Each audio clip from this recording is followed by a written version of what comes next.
Hello everyone. आज के इस वीडियो लेक्चर में हम लोग moment of inertia of a rectangular lamina के बारे में जानेंगे। इसमें हम लोग तीन केसेस लेंगे। The first cases as you can see here is that axis in the plane of lamina and passing through its centre. ठीक है, जो एक्सिस ऑफ रोटेशन होगा एक रेक्टेंगुलर लेमिना का, वो क्या होगा, in the plane of lamina है, मतलब लेमिना के प्लेन में है, and passing through its centre and parallel to its breadth. ये जो रेक्टेंगुलर लेमिना आप देख रहे हैं, इस लेमिना में ये जो रेक्टेंगुलर लेमिना आप देख रहे हैं, इसका लेंथ L है, ब्रेथ B है, और जो एक्सिस ऑफ रोटेशन है इस लेमिना का जो सेंटर है, ठीक है, उससे पास करता है। ठीक है, पैरेलल है किसके, तो ब्रेथ के पैरेलल है axis of rotation, and in the plane of lamina है, लेमिना के प्लेन में एक्सिस ऑफ रोटेशन लाई करता है। अगर आप इसको समझे, देखिए जैसे कि I have a rectangular lamina like material, you can see here that this is a rectangular lamina. Okay, now जो एक्सिस ऑफ रोटेशन है, ठीक है, अगर आप देखिए जैसे ये रेक्टेंगुलर लेमिना है, इसका ओरिएंटेशन ये है, और एक्सिस ऑफ रोटेशन ठीक इसके सेंटर से ऐसे पास करता है, this passing through the centre, and this is the axis of rotation. As you can see, this is the axis of rotations. Okay, so this axis of rotation is actually in the plane of lamina. Okay, and when I say that the axis of rotation is passing through the center and perpendicular to the plane of lamina, then the axis of rotation will be this, the plane will rotate in that way. Okay, and when the axis of rotation is in the plane of lamina, the plane will rotate in that way. ठीक है, ऐसे rotate करेगा plane जो है। सो तो अभी जो rectangular lamina का हम लोग केस देख रहे हैं, यहाँ पे क्या है, जो एक्सिस ऑफ रोटेशन है वो parallel to the breadth. B जो है वो क्या है, ब्रेथ है। B is the breadth of the lamina, L is the length of the lamina. ये देख रहे हैं, L is the length of the lamina, और एक्सिस ऑफ रोटेशन क्या हो रहा है, सेंटर से, लेमिना के सेंटर से पास कर रहा है, और साथ में क्या है, parallel to the plane of the lamina है। इस केस में अगर इस मतलब इस लेमिना को रोटेट कराया जाए तो moment of inertia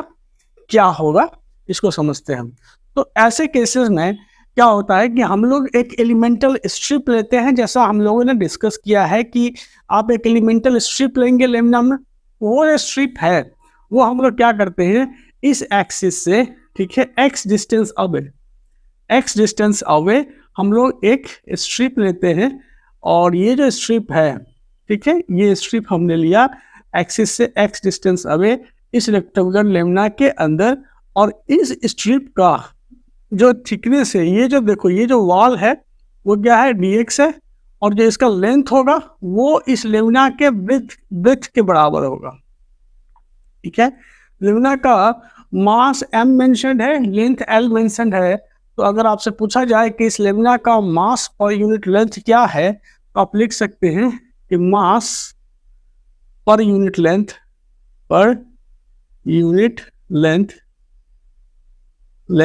of lamina क्या हो जाएगा, is L। Mass per unit length नहीं, अगर आपसे पूछा जाए मास पर यूनिट एरिया, ठीक है, mass per unit area of this lamina, per unit area. ठीक है, तो ये क्या हो जाएगा, तो टोटल मास m बट्टा एरिया, रेक्टेंगुलर लेमिना का एरिया क्या होता है, तो length into breadth, this is the mass per unit area of this lamina. ठीक है, तो ये जो एलिमेंटल स्ट्रिप आपने कंसीडर किया, इस एलिमेंटल स्ट्रिप का अगर मास पूछा जाए तो मास हो गया dm, mass of the elemental strip. क्या हो गया, mass of elemental strip,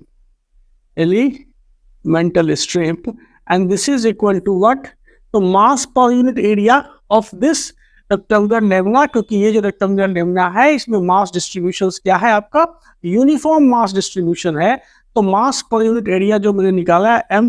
bye l into B, ये हो गया m by l into B, mass per unit area of the lamina into area of this strip. तो देखो इसका thickness dx है और ब्रेथ b हो गया, मतलब हम लिख सकते हो इसका एरिया क्या हो गया, तो dx इंटू यहाँ पे फाइनली b। ठीक है, dx इंटू b इसका एरिया हो गया, तो b से b कट गया, आप लिख सकते हो कहीं ना कहीं m बाई l इंटू यहाँ पे dx, and this is the mass of this rectangular lamina. ठीक है, अब इस रेक्टेंगुलर स्ट्रिप जो आप देख रहे हैं, ये स्ट्रिप एक्सिस से देखिए तो यूनिफॉर्मली x डिस्टेंस अवे है। ठीक है, तो इस एलिमेंटल स्ट्रिप का जो मोमेंट ऑफ इनर्शिया होगा, अबाउट दिस एक्सिस वो क्या होगा, तो D I is the moment of inertia of this elemental strip about the axis, about this axis, and this is equal to the basic formula जो होता है तुमको dm into यहाँ पे डिस्टेंस का स्क्वायर x का स्क्वायर, ठीक है। तो जब तुम dm इंटू एक्स का स्क्वायर लिखे तो dm की वैल्यू क्या है, m बाई एल इंटू यहाँ पे dx इंटू एक्स पे स्क्वायर, ये तो हुआ di की वैल्यू, ठीक है। अब di की ये वैल्यू है, तो टोटल मोमेंट ऑफ इनर्शिया जब तुम इसको निकालोगे तो बेसिकली आई की वैल्यू क्या आएगी, बेसिकली आई की जो वैल्यू आएगी, I is equal to integral of D I and this is equal to integral of M by L X square D X. अब देखो इंटीग्रल वेरिएबल जो डी एक्स है, ये जो डी एक्स आप देख रहे हो, एक्स जो इंटीग्रेशन वेरिएबल है, ये एक्स की वैल्यू देखो कहाँ से कहाँ वैरी कर रही है। ये अगर आपका ये ओरिजिन पॉइंट है तो यहाँ इधर से इधर मतलब माइनस एल बाई टू और इधर से इधर एल बाई टू, ठीक है। तो x की वैल्यू कहाँ से कहाँ वैरी कर रही है। अगर हम पूरे रेक्टेंगुलर स्ट्रिप का मोमेंट ऑफ इनर्शिया निकाल रहे हैं तो जो मेरा वेरिएबल पैरामीटर जो x है उसकी value minus L by two से एल बाई टू वैरी कर रही है। मैं लिखूंगा minus of L by two to L by two लिखूंगा, ठीक है। तो जब अब देखो इसको इंटीग्रेट करो, ये हो गया m, ठीक है, ये हो गया m बाई एल, ठीक है, बाहर आ गया कॉन्स्टेंट है, और ये हो गया एक्स के पावर क्यू बाई थ्री, और ये हो गया minus of L by two to L by two. तो finally we have M by L, और ये इसको जब करोगे तो ये क्या हो जाएगा, एल क्यू, ठीक है, बाई 24, 3 बाहर है, अगर 3 तुम पहले से बाहर ले लेते तो ये होता, तो एल क्यू बाई ये 8 होता, और माइनस माइनस प्लस ही हो जाता, और ये एल क्यू बाई 8 होता। So finally you have M by thrice of L into twice of L पे स्क्वायर बाई यहाँ पे 8 होता, और ये ट्वाइस है तो 4 हो जाता, तो finally M L square by M L cube है, सॉरी यहाँ पे क्यू है, M L cube by 12 times of L, L से एल काट दो तो ये हो गया एम एल स्क्वायर बाई 12, ठीक है। तो तुमने क्या देखा कि जब इस एक्सिस के अबाउट जो कि ब्रेथ के पैरेलल है, अगर हम इस रेक्टेंगुलर लेमना का मोमेंट ऑफ इनर्शिया निकाल रहे हैं तो M L square mass into जो दिस एल है,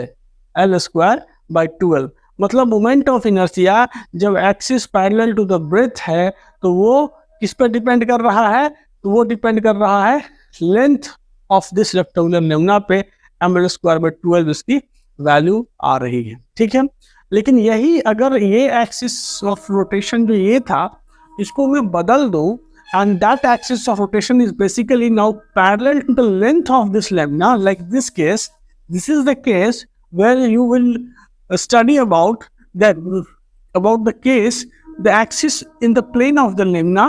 passing through the center and parallel to its length. अब जो एक्सिस देख रहे हैं ये एक्स एक्स प्राइम एक्सिस है, और ये क्या है, तो लेमना के प्लेन में है, ठीक है। ऐसा करके आप इसको ऐसा समझें कि जब एक्सिस ऑफ रोटेशन आपका क्या हो गया, लेमना के प्लेन में है, और ये जो एक्सिस ऑफ रोटेशन है ये इस लेंथ के क्या है, तो पैरेलल है, ठीक है। So the axis of rotation is in the plane of Lemna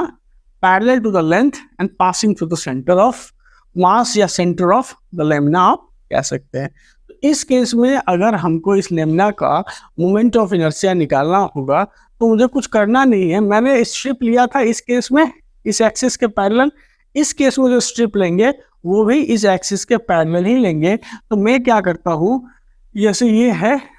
तो मैं इससे y डिस्टेंस अवे, ठीक है, इससे y डिस्टेंस अवे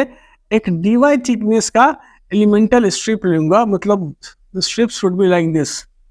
ठीक है। ये स्ट्रिप क्योंकि ये वर्टिकल है इसीलिए मतलब ये डिस्टेंस, मैं y डिस्टेंस अवे ये जो स्ट्रिप मैंने कंसीडर किया, इस स्ट्रिप का थिकनेस कितना है, इसका थिकनेस है dy थिकनेस का, हमने एक स्ट्रिप लिया। तो ये भी एक तरह से कहो तो रेक्टेंगुलर स्ट्रिप ही हुआ, लेकिन उसका थिकनेस कितना है, तो dy है, ठीक है। तो अगर अब यहाँ पे मास पूछा जाए तो मैं लिखूंगा कि mass of the elemental strip dm, mass of the elemental strip, mass of the elemental strip, strip क्या चीज है, जो डीएम है, and this is equal to what, तो मास पर यूनिट एरिया क्या है, मास हो गया टोटल मास m, यहाँ प्रॉब्लम में मेंशन था, और बट्टा जो एरिया हो गया लेमना का, ये लेंथ l इंटू बी, ये हो गया मास पर यूनिट एरिया, और इंटू एरिया क्या है इस एलिमेंटल स्ट्रिप का, तो ये dy थिकनेस का है, और इसका जो लेंथ है ये यहाँ से यहाँ क्या है, l लेंथ ही है, जो लेंथ लेमना का है वही लेंथ है इसका, तो मैं लिखूंगा l इंटू यहाँ पे dy। बात समझ में आई? तो अब देखो यहाँ से ये जब मास हो गया तो l से l अगर हम काट दे तो ये हो गया m इंटू dy बाई यहाँ पे b। This is the mass of this elemental strip. Now we have to calculate कि इस एलिमेंटल स्ट्रिप की वजह से इस एक्सिस के अबाउट क्या मोमेंट ऑफ इनर्शिया होगा। तो देखो ये जो एलिमेंटल स्ट्रिप है, ठीक है, यूनिफॉर्म मास का ही, ये भी यूनिफॉर्म मास का ही है, और ये सारा का सारा जो इसका मास एलिमेंट मास होगा वो एक्सिस से y डिस्टेंस अवे है। तो इस पूरे स्ट्रिप को हम लिख सकते हैं, इसका जो मोमेंट ऑफ इनर्शिया होगा, moment of inertia due to the elemental strip, क्या लिखेंगे, moment of inertia due to elemental strip, ठीक है, अबाउट एक्सिस x प्राइम अगर हम बात कर रहे हैं तो लिखेंगे di, this will be the di, and this di will be what, the mass of this element, the dm, और into the distance, sorry dm into the distance of this element from the axis of rotation y का square, ठीक है। तो अब dm की value डाल दो, तुमने निकाला है m into dy by b, ठीक है, into m into dy by b, ठीक है, ये हो गया मास, और इंटू जो इसका y पे क्या है, m into D Y by B, और y पे स्क्वायर, ठीक है, ये हो गया y पे स्क्वायर। तो फाइनली यू हैव व्हाट, तो आपको आ गया m बाई बी y पे स्क्वायर इंटू यहाँ पे dy, ठीक है। तो ये तो हो गया कि इस एलिमेंटल की वजह से क्या मोमेंट ऑफ इनर्शिया है। अब जब हम टोटल मोमेंट ऑफ इनर्शिया निकालेंगे तो इसकी का इंटीग्रेशन होगा, इसकी वजह से जो है उसका इंटीग्रेशन करते हैं, तो I is equal to integral of D I, and this is equal to integral of एचेस, तो m by B Y square D Y, M by B जो बाहर आ जाएगा वो कांस्टेंट है। अब देखो यहाँ से कि y की जो वैल्यू है वो ये क्या है आपका, ये ओरिजिन है, y का वैल्यू क्या हो सकता है, b है, तो यहाँ पे जो ये माइनस बी बाई टू, ये जो पोजीशन होगा ये माइनस बी बाई टू से upper level B by two तक वेरी करेगा, ठीक है। मैं इंटीग्रेट करूंगा minus of B by two to B by two, तो m बाई बी बाहर आ गया, integral of Y square D Y, और minus of B by two से बी बाई टू हो गया, ठीक है। तो अब देखो जरा ये आ गया। अब इसको जब तुम इंटीग्रेट करोगे तो क्या आएगा, m बाई बी बाहर, और ये आ जाएगा वाई क्यू बाई थ्री, और ये minus of B by two to B by two, ये आ गया m b, यहाँ पे थ्री बाहर ले लेते हैं, ये हो जाएगा बी क्यू बाई एट, और प्लस यहाँ से B cube by eight, limits के वैल्यू डाला मैंने इसमें, ये आ गया m by thrice of b, और इंटू यहाँ पे तो बी क्यू बाई यहाँ पे फोर, बी से मैं काट दिया, ये हो गया बी स्क्वायर, फाइनली आ गया m बी स्क्वायर बाई 12। तो आपने क्या देखा कि जब m, ये क्या आ गया m बी स्क्वायर, फाइनली क्या आ गया, ये जो वैल्यू आई आपकी वो आ गई क्या चीज, m बी स्क्वायर बाई 12, ठीक है। जब एक्सिस लेंथ के पैरेलल है तो वैल्यू क्या आ गया, m बी स्क्वायर बाई 12, मतलब ब्रेथ पे डिपेंडेंट हो गया, और जब एक्सिस ब्रेथ के पैरेलल है तो मेरा वैल्यू क्या आ गया था, एम एल स्क्वायर बाई 12, ठीक है। तो तुमने क्या किया, मोमेंट ऑफ इनर्शिया निकाला इस रेक्टेंगुलर स्ट्रिप का, मतलब फाइनली अगर तुम इसको कंक्लूड करो तो क्या निकला फाइनल कंक्लूजन, कि अगर आपके पास कोई एलिमेंटल स्ट्रिप है, ठीक है, ये एलिमेंटल लेमिना है, ठीक है, और इस लेमिना का जब मोमेंट ऑफ इनर्शिया हम लोग निकालते हैं किसके अबाउट, इस एक्सिस के अबाउट, जो बेसिकली क्या हो रहा है, पासिंग थ्रू इट सेंटर। अगर ये सेंटर की तरह नहीं दिख रहा है तो I just take it like this, this axis is passing through its centre, इसके अबाउट जब हम इसका मोमेंट ऑफ इनर्शिया निकालते हैं तो आई की वैल्यू क्या आ जाती है, एम एल स्क्वायर बाई 12, जो एल क्या होता है तो इसका लेंथ है और बी क्या है इसका ब्रेथ है। ठीक है, ठीक है वो तो ये आया। और अगर मैं एक्सिस ये ले लेता हूँ, if I change the axis, और एक्सिस हमारा ये हो जाता है, इस एक्सिस के अबाउट अगर इस लेमिना को हम रोटेट कराते हैं तो इसके अबाउट जो मोमेंट ऑफ इनर्शिया, ये जो एक्सिस है एक्चुअली क्या है, लेंथ के पैरेलल एक्सिस है। ये एक्सिस क्या है, ये एक्सिस है parallel to length, parallel to length. ठीक है, और ये एक्सिस क्या है तो पैरेलल टू क्या है, पैरेलल टू ब्रेथ है। ठीक है, तो जब ब्रेथ के पैरेलल है तो ब्रेथ वाला टर्म इसको इन्फ्लुएंस नहीं कर रहा है, लेंथ वाला टर्म इन्फ्लुएंस कर रहा है मोमेंट ऑफ इनर्शिया के। और जब एक्सिस आपका ये जो एक्सिस है अगर लेंथ के पैरेलल है, ठीक है, तो इस केसेस में क्या हो रहा है, जब ये एक्सिस लेंथ के पैरेलल है तो लेंथ वाला टर्म इन्फ्लुएंस नहीं कर रहा है, ब्रेथ वाला टर्म इन्फ्लुएंस कर रहा है। यहाँ जो मोमेंट ऑफ इनर्शिया आई आ रहा है वो एम बी स्क्वायर बाई 12 आ रहा है। अब अगर देखो तो ये दोनों एक्सिस क्या है, आपस में परपेंडिकुलर है ना। तो अगर आपसे पूछा जाए कि इस रेक्टेंगुलर लेमिना का moment of inertia about an axis passing through the centre and perpendicular to its plane like this axis, ठीक है, अगर ये केस पूछा जाए, ये एक्सिस ऑफ रोटेशन कहाँ है, ऐसे मेरा जो पेन पॉइंट कर रहा है ये एक्सिस ऑफ रोटेशन और इसके अबाउट उसको रोटेट किया जा रहा है। तो इस केसेस में मोमेंट ऑफ इनर्शिया निकालने में हम लोग क्या करेंगे, हम लोग परपेंडिकुलर एक्सिस थ्योरम का इस्तेमाल करेंगे, परपेंडिकुलर एक्सिस थ्योरम का हम लोग इस्तेमाल करेंगे। इसमें आप लोगों ने दो परपेंडिकुलर एक्सिस के about which is basically lying in the plane of lamina, आपने मोमेंट ऑफ इनर्शिया कैलकुलेट कर दिया, I equal to mv square by 12 और I equal to ml square by 12। ठीक है, और आपसे मैं पूछ क्या रहा हूँ, तो moment of inertia of this lamina about an axis passing through center and perpendicular to its plane, तो it is basically the sum of these two moment of inertia. आप इसको ऐसे लिख सकते हो कि moment of inertia of the lamina, moment of inertia of lamina about axis passing through its center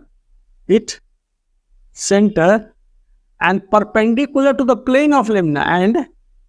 perpendicular to plane of lamina. ठीक है, plane of lamina मतलब इस लेमिना के प्लेन के परपेंडिकुलर, मतलब मैं पूछ रहा हूँ जैसे ये मेरा रेक्टेंगुलर लेमिना है, ठीक है, और मैंने क्या किया, तो मैंने जो है सो इसके इस एक्सिस के अबाउट, अगर मान लो ये लेमिना है तो मैंने इसके इस एक्सिस के अबाउट निकाला मोमेंट ऑफ इनर्शिया, फिर उसके इस एक्सिस के अबाउट निकाला मोमेंट ऑफ इनर्शिया, और अब मैं पूछ रहा हूँ कि ये एक्सिस ऑफ रोटेशन होगा, ऐसे अगर ये रोटेट करता है उस केसेस में इसका मोमेंट ऑफ इनर्शिया क्या होगा, तो it will be simply by perpendicular axis theorem का इस्तेमाल करके हम लिख सकते हैं कि आई विल बी इसका प्लस इसका सम, मतलब M L square by 12 plus M B square by 12, so finally M by 12 into L square plus B square, ये ऐसे निकल सकता है। ठीक है, तो मैंने अभी रेक्टेंगुलर लेमिना का मोमेंट ऑफ इनर्शिया निकालना सीखा about an axis passing through its centre and parallel to the breadth and about an axis passing through its centre and parallel to its length. हम क्या देख रहे हैं कि जब about an axis passing through its ये होता है, passing through its centre and parallel to its breadth है, तो ब्रेथ इसको इन्फ्लुएंस नहीं करता है, पैरेलल मास एक्सिस के अबाउट पैरेलल मास डिस्ट्रीब्यूशन इसको अफेक्ट नहीं करता है। मतलब देखो इस चीज़ को कहने का मेरा ये तात्पर्य है, ये मतलब है कि आपने पहले के लेक्चर में रॉड का मोमेंट ऑफ इनर्शिया निकालना सीखा था। ठीक है, किसी भी रॉड का moment of inertia about an axis like this, ये केस था कि आपका ये रॉड है, ठीक है, ये रॉड है और इस रॉड का लेंथ आपको दिया हुआ था L, ठीक है, और आपने देखा था कि जब आप इस सेंटर के अबाउट पास करते हुए एक्सिस के अबाउट इसका मोमेंट ऑफ इनर्शिया निकालते हो I, वो क्या आता है, ml²/12 आता है, ठीक है, ml²/12 आता है। सिमिलरली आपने क्या किया, इस रॉड को आप क्या करते हो, लंबा कर देते हो, मतलब कि इसको चौड़ा कर देते हो, मतलब आपका इसी रॉड को पीट पीट के अब तुम बड़ा कर दो, ये रॉड तुम्हारा इस शेप का हो गया। तो कहीं ना कहीं देखो तो ये एक रेक्टेंगुलर लेमना के शेप का हो गया। लेंथ तो वही रहा, लेंथ तो इसका वही रहा ना एल, और इसके पास एक चौड़ाई आ गई ब्रिथ। ये जो ब्रिथ है ये क्या एक्सिस के पैरेलल है, ठीक है। तो हम क्या देख रहे हैं कि इस रॉड को जब पीट पीट के हम एक रेक्टेंगुलर लेमिना बना देते हैं तो भी इसका जो मोमेंट ऑफ इनर्शिया है, ठीक है, इसका जो मोमेंट ऑफ इनर्शिया है इस एक्सिस के अबाउट देखो क्या आया, ml²/12 आया, जो कि रॉड के मोमेंट ऑफ इनर्शिया के बराबर है। मतलब कहीं ना कहीं हम ये कह सकते हैं कि जो अगर मास का डिस्ट्रीब्यूशन एक्सिस के पैरेलल हम करते हैं, इस रॉड को जो पीट पीट के हम इतना बड़ा रेक्टेंगुलर लेमना बना दिए, तो हमने एक्चुअली किया क्या कि हमने मास इस मास का डिस्ट्रीब्यूशन जो है तो इस एक्सिस के पैरेलल बढ़ा दिया, इतना बड़ा एरिया में मास को डिस्ट्रीब्यूट कर दिया एक्सिस के पैरेलल। फिर भी मोमेंट ऑफ इनर्शिया देखो, जो रॉड का मोमेंट ऑफ इनर्शिया है about an axis passing through its centre ml²/12, वही यहाँ रेक्टेंगुलर लेमना का भी आया। इससे क्या पता चलता है कि जो distribution of mass parallel to the axis of rotation does not changes the value of moment of inertia. मतलब एक्सिस ऑफ रोटेशन के पैरेलल अगर हम मास का डिस्ट्रीब्यूशन चेंज करते हैं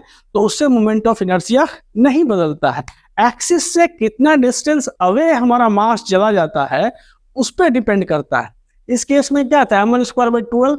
एक्सिस के डिस्टेंस अवे, मतलब देखो ये जो लेंथ l है इससे पता चलता है मोमेंट ऑफ इनर्शिया क्या होगा। या मान लो कि ये जो केस है जिसमें हमारा जो एक्सिस है वो पैरेलल टू लेंथ है, ठीक है, तो इसमें जो मोमेंट ऑफ इनर्शिया का वैल्यू ब्रेथ पर डिपेंड करता है, क्योंकि ब्रेथ से पता चलता है कि एक्सिस के अबाउट मास का डिस्ट्रीब्यूशन क्या है, ठीक है। एक्सिस के पैरेलल मास का डिस्ट्रीब्यूशन से कुछ पता नहीं चलता है, मतलब जो है सो। तो आपने अभी के डिस्कशंस में इस रेक्टेंगुलर लेमना के 3 केसेस देखे। एक केसेस देखा इस एक्सिस के अबाउट, दूसरा इस एक्सिस के अबाउट, और तीसरा इस एक्सिस के अबाउट मोमेंट ऑफ इनर्शिया निकालना देखा। आई होप कि आपको समझ में आया होगा, और अगर वीडियो थोड़ा भी हेल्पफुल लगता है आपको, then please don't forget to subscribe the channel, hit the bell icon, press the like button. Thank you friends, thank you very much.